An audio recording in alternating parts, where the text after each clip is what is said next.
Tipos de tejido animal, parte 2. Bienvenidos, estimados estudiantes, a una clase más de Aprendamos en Casa. En esta ocasión vamos a hablar sobre tejidos animales, que es una temática que introducimos anteriormente. Si te perdiste la clase, no importa, puedes consultarla nuevamente en el canal de YouTube que aparece en pantalla. Ahora iremos un poco más profundo, pues la historia no termina solo con el tejido epitelial. La vez pasada observamos que este tejido conforma toda la parte superficial de los animales y que además estas células pueden secretar sustancias que generan las paneras. Pero nada más lejos de terminar, todavía nos falta hablar sobre el tejido conectivo, el tejido muscular y el tejido nervioso. ¿Te parece mucho? Pues no hay problema, lo vamos a ver poco a poco. Comenzaremos dando un repaso por la historia, veamos. La histología era ya una ciencia consolidada a principios del siglo XIX. Justamente en 1801, Xavier Bichat introduce el concepto de tejido en la anatomía humana, por lo que se considera padre de la histología moderna. Eso a pesar de que Carl Mayer fue quien acuñó el término histología en 1819. Pero recapitulando, ¿te quejas porque no tienes un microscopio? Pues debes saber que Xavier Bichat fue capaz de describir no uno ni dos, sino 21 tipos distintos de tejidos que componen al ser humano sin utilizar un microscopio, sino con autopsias y experimentos fisiológicos. No conforme con eso, propuso además que los tejidos son un elemento anatómico central del ser humano y que los órganos son colecciones de tejidos. La teoría bichatiana suponía definir las enfermedades en función de los daños tisulares, permitiendo así clasificar y listar los diagnósticos. Fue revolucionaria, pero tardó cerca de 40 años en volverse popular, pues Bichat falleció con apenas 30 años al caer de unas escaleras cuando aún no era reconocido internacionalmente. Mientras Bichat no le importaban mucho las ilustraciones, Jean Cuvelier se encargó de ponerlas de moda. Muchos modelos anatómicamente correctos de la actualidad recuerdan sus detalladas publicaciones. La costumbre de esquematizar tejidos para comprenderlos mejor continúa a nuestros días. Durante el resto del siglo XIX y principios del siglo XX, se inventaron la mayoría de técnicas de corte, fijación y tinción conocidas en la actualidad. ¿Recuerdas la doctrina de la neurona? Bueno, el último tejido en describirse completamente fue el nervioso. Esto se lo debemos a Santiago Ramón y Cajal, así como a Camilo Golgi. Ramón y Cajal demostró experimentalmente que la conexión nerviosa era contigua y no continua, así también que las neuronas eran las células especializadas del tejido nervioso. A esto se le llamó la doctrina de la neurona, por lo que además se considera pionero de las neurociencias. Y Golgi fue una persona. Descubrió una gran variedad de estructuras y funciones celulares, como el aparato de Golgi o el reflejo de Golgi y una técnica de tinción llamada reacción negra, por lo cual fue galardonado con el premio Nobel junto a Ramón y Cajal, aunque en realidad había una completa falta de entendimiento entre ambos. Muy bien, acabamos de ver la historia de la histología y cómo ésta se fue desarrollando con un conjunto de mentes brillantes detrás de ello. Pues bien, hablando precisamente de mentes y de tejidos, vamos a hacer un pequeño experimento muy sencillo que nos va a permitir entender cómo funciona este tipo de tejidos. Lo primero que vamos a necesitar son los materiales que tenemos en la mesa. Vamos a hacer un pequeño circuito que he preparado y el primer paso será ver si el circuito funciona. Para ello vamos a tomar los contactos y vemos que el foco LED que tenemos enfrente ha encendido. El circuito funciona correctamente. Ahora vamos a tratar de interrumpir el paso de corriente con un conductor distinto. En este caso tengo dos vasos con agua desmineralizada que puedes conseguir en las gasolineras. El agua desmineralizada la vamos a tratar de utilizar como conductor al introducir los dos elementos aquí. Verás que prácticamente no se conduce la electricidad porque esta agua no posee cargas disueltas en ella. Muy bien, pero ¿qué sucede si nosotros agregamos un poco de sal a uno de ellos?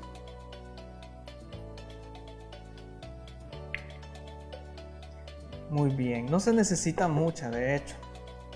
Ahora que ya la tenemos, vamos a volver a hacer el experimento a probar si ahora conduce la electricidad. Y ves que fácilmente ni siquiera la he agitado y la electricidad fluye prácticamente igual que antes. Perfecto. Entonces acabamos de evidenciar de que en el vaso que solo tiene agua desmineralizada, en este caso, la electricidad es difícil que fluya, mientras que en el otro vaso que tiene la sal va a fluir de una manera mucho más eficiente. Perfecto, nos quedamos con esa idea. Entonces, ahora lo que haremos es que vamos a introducir un poco de esta solución con sal en una bolsa. Esta es una bolsa plástica, casi que una bolsa cualquiera.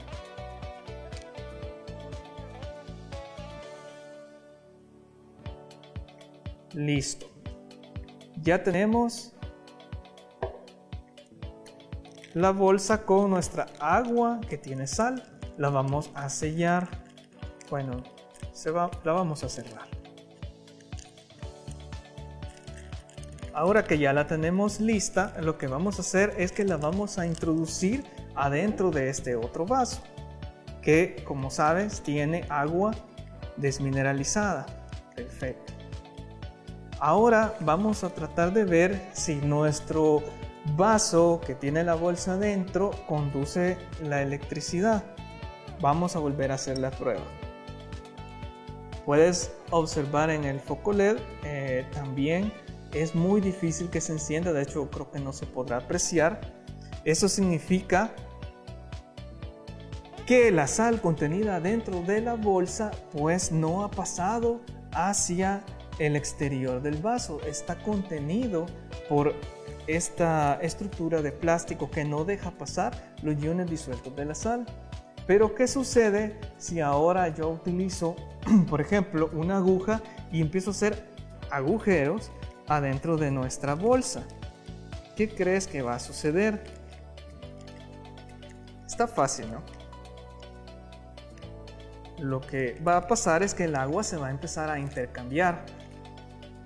O eso esperamos. Si ves, no la he sacado de ahí.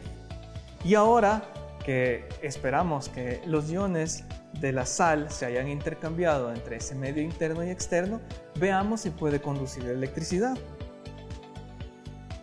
Bien, lo tenemos listo. Ya la electricidad está fluyendo. Esto quiere decir que a través de esos canales que formamos con los agujeros, la sal pudo pasar del medio dentro de la bolsa hacia el medio externo de la bolsa y lo podemos evidenciar porque ahora conduce la electricidad. Bien, lo que acabamos de observar es muy semejante a lo que ocurre adentro de las neuronas motoras. Lo que ocurre básicamente es que la bolsa hace un símil con las membranas celulares de baja permeabilidad, como estas que podemos observar aquí en este modelo de neurona. Imaginemos por un momento que la bolsa fuera capaz de hacer transmitir solo ciertas cargas de afuera hacia adentro, o viceversa. Esto es más o menos como que si cuando le abrimos los agujeros, la bolsa hubiera sido capaz de pasar solo la carga positiva o solo la carga negativa, como ella decidiera hacerlo. Pues precisamente eso es lo que hacen las neuronas motoras. Básicamente, lo que va a pasar es que esta cantidad de mitocondrias que tiene adentro una neurona permite que ésta, utilizando energía, cambie las cargas internas de la célula hacia el exterior. Ese cambio de polaridad es lo que produce un impulso eléctrico. Este impulso eléctrico se transmite hacia normalmente lo que sería un músculo. Si nosotros observamos más de cerca este tejido nervioso, Las células poseen una envoltura que se llama vaina de mielina que recubre esta estructura para que el impulso se mantenga dentro de esta estructura llamada axón. Así, una neurona no interfiere con el impulso de la otra y puede transmitir esta depolarización desde el punto inicial hasta el punto final y viceversa. Como ustedes saben, estas sustancias que son lipídicas conducen muy débilmente la electricidad. Nuevamente es similar al experimento que estamos haciendo. Las neuronas trabajan con materiales que son altamente conductores y materiales que no son conductores y además son capaces de cambiar esta polaridad. Eso es lo que las hace tan especiales a estas células. Como ya te diste cuenta, estamos hablando del tejido nervioso. El tejido nervioso se compone de dos tipos de células muy especializadas. Las más famosas de todas, las neuronas, como esta neurona motor, y digamos que sus primas mucho menos conocidas, las neuroglias o células de la guía, que aparecen allá al fondo en el modelo. Entonces, las células de las neuronas tienen una forma muy peculiar, como ramificada.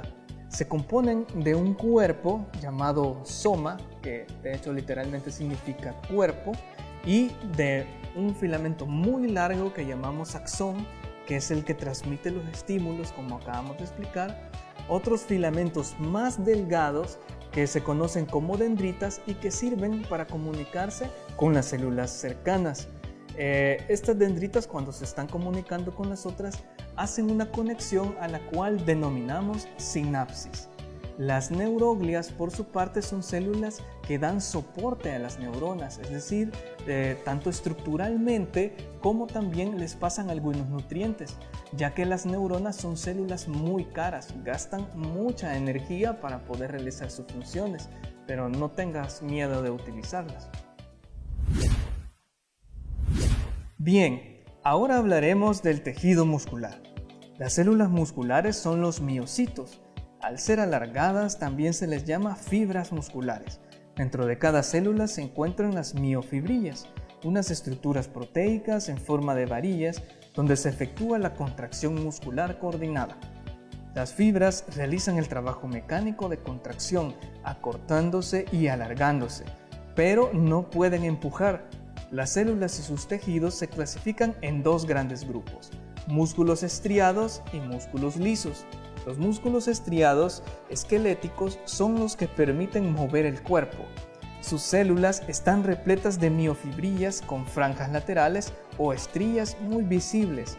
Poseen varios núcleos que se ubican a los costados, dejando todo el espacio a las miofibrillas. El músculo cardíaco también es de tipo estriado, se localiza en las paredes del corazón. A diferencia del esquelético, el núcleo celular se ubica al centro y presentan discos intercalares. También pueden bifurcarse. Finalmente, el músculo liso presenta miofibrillas no estriadas y un único núcleo alargado al centro de la célula. Están presentes en las vísceras y realizan casi todos los movimientos involuntarios del cuerpo. Aún nos falta un último tejido fundamental, el conectivo. Son los más diversos de todos. Los tejidos conectivos se encuentran en muchas partes del cuerpo. Se caracterizan porque el espacio entre célula y célula es mayor. Sus componentes básicos son las fibras, matriz extracelular y células especializadas. Según el tipo de fibras y su disposición, se clasifican en laxos, densos, elásticos y reticulares.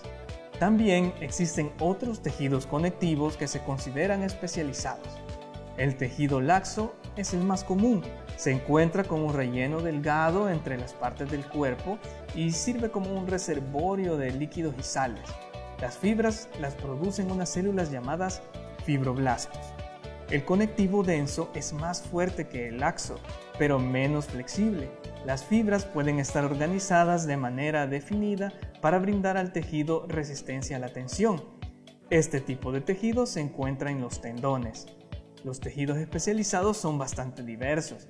Entre ellos tenemos el tejido adiposo, Este posee células que almacenan grasas, que sirven de reserva energética para procesos metabólicos. La célula especializada es el adipocito. Los tejidos cartilaginosos y óseos son otro tipo de tejido conectivo. Las fibras de ellos pueden calcificarse, como en el caso de los huesos, lo que les confiere gran resistencia. Las células que secretan la fibra de los huesos se llaman osteocitos. Las células cartilaginosas son los condrocitos y secretan fibras colágeno y elastina. Al contrario de un hueso, el cartílago carece de vasos sanguíneos. Y hablando de la sangre, este es el último tejido fluido. Aunque es de tipo conectivo, las células que lo componen no secretan la sustancia fundamental que les rodea. Bueno, lamentablemente hemos llegado al final. Espero que te haya gustado, pero sobre todo que hayas aprendido.